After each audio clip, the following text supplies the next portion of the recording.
Hello everyone, welcome back to this channel. In this simple video, I'm gonna show you how you can adjust the audio quality when you are streaming the music on the Spotify apps.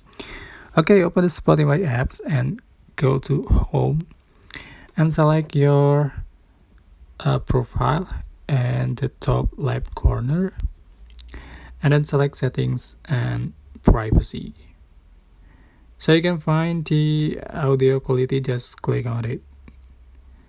So you can adjust the audio quality when you are streaming in Wi-Fi, or you can also adjust for the audio quality in cellular streaming, and you can also adjust for the audio quality optimized listening, and you can also adjust for the audio quality when you are download the song.